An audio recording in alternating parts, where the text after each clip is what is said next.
கிறிஸ்தவங்க அடிக்கடி இயேசு கிறிஸ்து தன்னை சிலுவையிலே துன்புறுத்தியவர்களுக்காக எப்படி ஜெபம் பண்ணார் அப்படிங்கிறத பற்றி பேசுவாங்க. தங்களுடைய பிரசங்கங்கள்லையும் மற்றவங்களுக்கு மதத்தை பரப்பும் போதும் அவர் செஞ்ச அந்த ஜெபம் லூக்கா 23:34 குறிப்பிடப்பட்டிருக்கு. அவர் எப்படி ஜெபிக்கிறாருன்னு பாருங்கள். அப்பொழுது இயேசு, பிதாவே, இவர்களுக்கு மன்னியும், தாங்கள் செய்கிறது இன்னதென்று அறியாதிருக்கிறார்களே என்றார். இயேசு கிறிஸ்து தன்னை சிலுவையில் அரைஞ்சாங்கல்ல, அவங்களுக்காக ஜெபிக்கிறார். பிதாவே, இவங்களுக்கு மன்னியும், அவங்க செய்கிறது என்னன்னே தெரியாமல் செஞ்சிகிட்டு இருக்கிறாங்க அப்படி. கிறிஸ்தவம் என்பது மன்னிப்பை அருளுகின்ற மார்க்கம் அப்படின்னு காட்டுறதுக்காக இயேசு செஞ்ச இந்த ஜெபத்தை கிறிஸ்தவங்க ஒரு உதாரணமாக வைப்பாங்க. இயேசுவை பாருங்கள், அவர் சிலுவையில் அந்த கொடுமையை அனுபவிச்சுக்கிட்டு இருந்தப்போ கூட தன்னுடைய எதிரிகளுக்காக அவர் ஜெபம் பண்ணியிருக்கார். அவங்க மன்னிக்கப்படணும் அப்படிங்கிறதுக்காக வேண்டியிருக்கார். அவ்வளவு இரக்கம் உள்ளவர் அவர் அப்படின்வாங்க. இதை கேட்கும்போது நமக்கும் மனது உருகும். இவரல்லவோ உண்மையான தேவன் அப்படின்னு நமக்கும் அவரை பற்றி ஒரு உயர்வான எண்ணம் வரும். ஆனால் உண்மையில் இந்த ஜெபத்தை கொஞ்சம் நீங்கள் கவனித்து பார்த்தீங்கன்னா இது ஒரு அர்த்தம் இல்லாத, ஒன்றுக்கும் உதவாத ஒரு ஜெபம் அப்படிங்கிறது நமக்கு புரிய வரும். ஏன் அப்படின்னா, இந்த ஜெபம் இருக்கு இல்லையா, இயேசு பண்ணார் இந்த ஜெபம், இதன் மூலமாக யாருக்குமே மன்னிப்பு கிடைக்கல. அங்கே அவர் என்ன சொல்கிறார் பாருங்கள், பிதாவை இவர்களுக்கு மன்னியும், ஃபாதர் ஃபர்கிவ் தம், அவ்வளோதான். அவங்கள மன்னியும் அப்படின்னு தான் சொல்கிறார். அதில் வேறு நிபந்தனைகள் எதுவுமே இல்லை. அதாவது அவங்க மன்னிப்பு கேட்டாங்கன்னா மன்னிங்கன்னு சொல்லலை, அல்லது அவங்க உங்ககிட்ட மன்னிப்பு கேட்கும்போது அவங்கள நீங்கள் நிராகரிச்சிடாதீங்க அப்படின்னு சொல்லலை, அவங்கள மன்னிச்சிருங்க, அவ்வளோதான். அப்போது இங்கே நிபந்தனையே கிடையாது. அவங்க கேட்டாங்கன்னா மன்னிக்கணும், அல்லது அவங்க மனம் திரும்பினாங்கன்னா மன்னிக்கணும், அவங்க செஞ்ச தப்பை உணர்ந்தாங்கன்னா மன்னிக்கணும், அவங்க உங்ககிட்ட ப்ரேயர் பண்ணாங்கன்னா மன்னிக்கணும் அப்படின்லாம் இல்லை. அவங்கள மன்னிச்சிருங்க, அவ்வளோதான். சரியா? அப்போது இது கிறிஸ்தவத்தில் இருக்கிற ஒரு பெரிய முரண்பாட்டை நமக்கு காமிக்குது.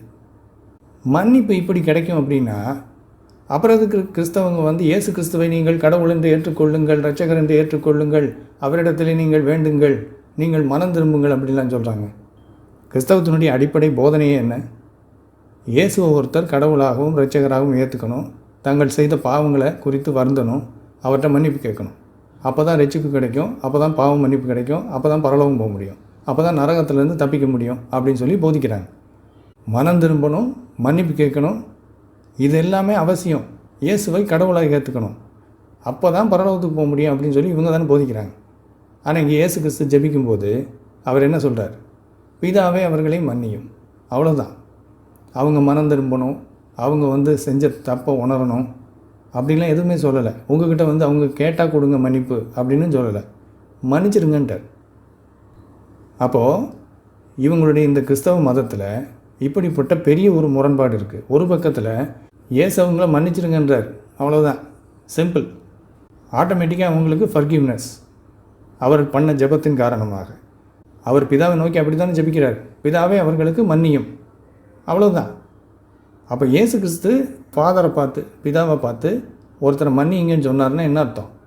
ஃபாதர் அதை மன்னிக்கணும், பிதாவாகிய தேவன் அதை மன்னிக்கணும், அவ்வளவுதான். அதில் வேறு ஒரு கண்டிஷனும் கிடையாது, நிபந்தனையும் கிடையாது. அவங்க மனம் மாறணும் அப்படிலாம் எதுவுமே இல்லை. கடவுளாக இயேசுவை ஏற்றுக்கணும்னு கண்டிஷன் இல்லை. அவங்க இயேசுவை இரட்சகராக ஏற்றுக்கணும் அப்படிங்கிற நிபந்தனை கிடையாது. மன்னிங்க, அவ்வளோதான். மன்னிப்பு ஆட்டோமேட்டிக்காக அவங்களுக்கு கிடச்சிடும். ஆனால் இன்னொரு பக்கத்தில் கிறிஸ்தவம் என்ன போதிக்குது? இயேசுவை நீங்கள் கடவுளாக ஏற்றுக்கணும், அவரை இரட்சகராக ஏற்றுக்கணும், உங்களுடைய பாவத்தை உணரணும், பாவத்தை அறிக்கை பண்ணணும், மன்னிக்க சொல்லி அவர்கிட்ட வேண்டணும், அப்போ தான் அவர் மன்னிப்பார். அப்போ இந்த ரெண்டில் எது உண்மை? மன்னிப்பு என்பது இயேசு கிறிஸ்து இங்கே ஜெபிக்கிறபடி நிபந்தனை இல்லாமல் கொடுக்கப்படுவதா, அல்லது கிறிஸ்தவர்கள் போதிச்சுக்கிட்டு இருக்கிறாங்களே நிபந்தனையின்படி கொடுக்கப்படுவதா? அப்போது எந்த வசனத்தை காட்டி, இயேசு செய்த எந்த ஜெபத்தை காட்டி கிறிஸ்தவம் என்பது மன்னிப்பை நமக்கு அருளுகின்ற ஒரு மார்க்கம், இயேசு கிறிஸ்து என்பவர் மன்னிப்பதிலே சிறந்த கடவுள் அப்படின்னு நிரூபிக்கிறதுக்கு காட்டுறாங்களோ, அந்த வசனம், அந்த ஜெபம் இவங்களுடைய மதமே தவறானதுன்றதை காட்டுது. ஏன்னா இவங்களுடைய மதத்தின் போதனையின்படி இயேசுவை ஒருத்தர் கடவுளாக ஏற்றுக்கிட்டு, இரட்சகராக ஏற்றுக்கிட்டு, மதம் மாறினா தான் மன்னிப்பு கிடைக்கும். சும்மா மன்னிப்பு கிடைக்காது. ஆட்டோமேட்டிக்காக ஒருத்தர் வீட்டில் உட்காந்துட்டு இருக்கார், அப்போ இயேசு பிதாவை பார்த்து இவரை மன்னிங்கன்னு சொன்னால் அவர் மன்னிச்சிட மாட்டார். அந்த மனிதன் மனம் திரும்பணும், அவர் இயேசுவை ஏற்றுக்கணும், இயேசுவை இரட்சகராக ஏற்றுக்கணும், இயேசு தன்னுடைய பாவங்களுக்காக சிலுவைக்கு போனார்னு நம்பணும். எல்லாத்தையும் அவர் உணர்ந்து அவரே மன்னிப்பு கேட்டால் தான் மன்னிப்பார்னு கிறிஸ்தவங்க போதிக்கிறாங்க பைபிளின் படி. ஆனால் இங்கே இயேசு கிறிஸ்து என்ன ஜெபம் பண்ணுறார்? அவங்கள மன்னிச்சிருங்க, அவ்வளோதான். அவங்க மனம் திரும்பணும்னு அவசியம் இல்லை, அவங்க வந்து உங்ககிட்ட கேட்கணும்னு அவசியம் இல்லை, ஆட்டோமேட்டிக்காக அவங்களுக்கு மன்னிப்பை கொடுக்க சொல்லி இயேசு சொல்கிறார். அப்போ எவ்வளோ பெரிய முரண்பாடு இவங்களுக்குள்ளே இருக்குது பாருங்கள். அப்போ இந்த முரண்பாட்டை குறித்து ஏற்கனவே ஆங்கில வீடியோவில் நான் பேசியிருந்தேன். அந்த வீடியோவை பார்த்துட்டு 2 கிறிஸ்தவர்கள் கமெண்ட் எழுதியிருக்காங்க. அதாவது அவங்க மதத்தில் இருக்கக்கூடிய இப்படிப்பட்ட ஒரு பெரிய முரண்பாட்டை எடுத்து காமிச்ச உடனே அதை சமாளிக்கிறதுக்காக அவங்க என்ன சொல்கிறாங்க பாருங்கள். அவங்களுடைய கமெண்ட்ஸ் எல்லாம் திரையில் பாருங்கள். இவர் என்ன சொல்கிறார் தெரியுமா? இயேசு கிறிஸ்து சிலுவையில் செஞ்ச அந்த ஜெபம் எல்லாருக்காகவும் பண்ணலைங்கிறார். எல்லாருக்காகவும் பண்ணலை, அன்னைக்கு அவரை சிலுவையில் அரைஞ்சாங்கல்ல அவங்களுக்காக மட்டும்தான் பண்ணியிருக்கார். ஏன்னா இயேசு சொல்கிறார் இல்லையா, இவர்கள் தாங்கள் செய்வது அறியாமல் செய்கிறார்கள்னு. அவரை சிலுவையில் அறையும் போது அது தெரியாமல் அவங்க பண்ணிட்டாங்க, அவங்களுக்காக மட்டும்தான் அவர் ஜெபிக்கிறார், எல்லாருக்காகவும் ஜெபிக்கலை அப்படிங்கிறார். அதன் மூலமாக என்ன சொல்ல வர்றாருன்னா, மற்றவங்கள்லாம் வந்து ஆட்டோமேட்டிக்காக மன்னிப்பை பெறமாட்டார்கள். மற்றவங்களாம் இயேசுவை கடவுளாக ஏற்றுக்கணும், இரட்சகராக ஏற்றுக்கணும், அப்போ தான் மன்னிப்பு கிடைக்கும். ஆனால் இங்கே சிலுவையில் அவரை அரைஞ்சவங்க தெரியாமல் பண்ணிட்டாங்க, அதனால் அவங்களுக்காக மட்டும் ஜெபிக்கிறாரு அப்படிங்கிறார் இவர். அடுத்து இன்னொருத்தர் என்ன சொல்கிறார் பாருங்கள். Jesus said those who crucified him did not know what they were doing. இயேசுவை சிலுவையில் அரைஞ்சவங்க அவங்க என்ன செய்கிறாங்கன்னு தெரியாமல் செஞ்சுட்டாங்க, அவங்களுக்காக மட்டும்தான் அவர் ஜெபிச்சார், மற்றவங்களுக்காக ஜெபிக்கலைன்னு இவரும் சொல்கிறார். அப்போ இவரும் இந்த ஜெபம், இயேசு செஞ்ச இந்த ஜெபம் எல்லாருக்கும் பொருந்தாது, எல்லாரை பற்றியும் அவர் ஜெபிக்கலை அப்படிங்கிறார். சரி, இப்போ இவங்க சொல்கிறது உண்மைன்னா பிறகு எதுக்காக கிறிஸ்தவங்க இந்த வசனத்தை காட்டி இயேசு உங்களை மன்னிப்பதற்கு தய உள்ளவராக இருக்கிறார், அவரை நீங்கள் ஏற்றுக்கொண்டார், அவர் உங்களுக்கும் இதே போல் மன்னிப்பை தருவதற்கு விரும்புகிறார், அவர் இரக்கமுள்ளவர், அவர் கருணை உள்ளவர் அப்படின்னு கதை விடுறாங்க. இன்றைக்கி இருக்கிற கிறிஸ்தவங்க சொல்கிறது மட்டும் இல்லை, காலங்காலமாக பாரம்பரியமாக கிறிஸ்தவ சபை இப்படி தான் போதிச்சுக்கிட்டு இருக்கு இந்த வசனத்தை காட்டி. கிறிஸ்தவ போதகர்கள்லேயே பிரின்ஸ் ஆஃப் ப்ரீச்சர்ஸ் அப்படின்னு சொல்லி ஒரு ப்ரீச்சர் இருந்திருக்கார், ஒரு போதகர், சார்ல்ஸ் ஸ்பர்ஜன் அவருக்கு பேர். அவருடைய பிரசங்கத்தில் அவர் என்ன சொல்கிறார் பாருங்கள் இந்த வசனத்தை குறித்து. திரையில் பாருங்கள் அவர் சொல்கிறத. இந்த இடத்துல இயேசு கிறிஸ்து ஜெபிக்கிறார் இல்லையா, பிதாவே இவர்களுக்கு மன்னியும் அப்படின்னு. அந்த ஜெபத்தை வந்து மேற்கோள் காட்டிட்டு கடைசி லைனில் என்ன எழுதியிருக்கார் பாருங்கள். If Jesus Christ would prove his love to you, he does it by praying for you.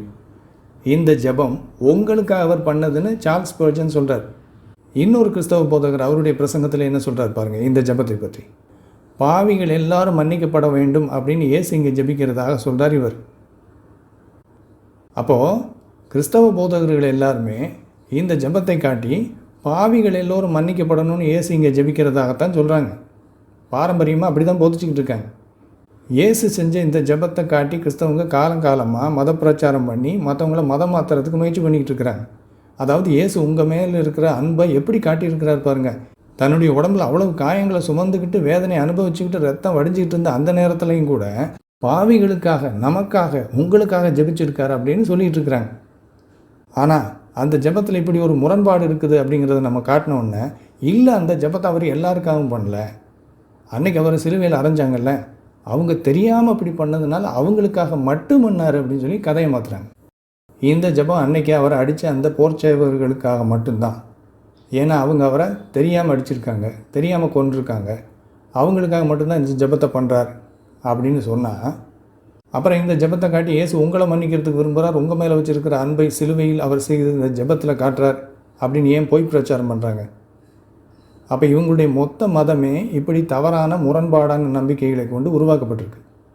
ஒரு பக்கத்தில் அவர் பிதாவை நோக்கி இவர்கள் செய்வதறியாது செய்கிறார்கள், இவர்களை மன்னியுங்கள் என்று நமக்காக கதறினார், அவர் நமக்காக பாவிகளுக்காக அவர் வந்து ஜெபம் பண்ணியிருக்கார், எவ்வளவு இரக்கமுள்ள தேவன் பாருங்கன்னு சொல்லி மற்ற கடவுள்களை விட இயேசு கிறிஸ்து சிறந்தவர்னு காட்டுறதுக்கு ஒரு பக்கத்தில் விரும்புகிறாங்க. ஆனால் இன்னொரு பக்கத்தில் அவரை நீங்கள் கடவுள்னு ஏற்றுக்கிட்டால் தான் மன்னிப்பார், இரட்சகர்னு ஏற்றுக்கிட்டால் தான் உங்களுக்கு மன்னிப்பு கொடுப்பார், அவர்கிட்ட நீங்கள் மன்னிப்பு கேட்டால் தான் உங்களுக்கு பரலோகத்தில் இடம் கொடுப்பார், இல்லாட்டி நரகத்தில் போட்டு தினமும் தீயில் வாட்டுவார், உடனே மனம் திரும்புங்க அப்படின்னு சொல்லி மிரட்டுறாங்க. அவங்க எந்த வசனத்தை காட்டி அவங்களுடைய மதம் சிறந்ததுன்னு நிரூபிக்கிறதுக்கு முயற்சி பண்ணுறாங்களோ அந்த ஜெபமே அவர்களுடைய மார்க்கம் ஒரு அர்த்தம் இல்லாத முரண்பாடான மதம் என்பதை நமக்கு காட்டுது.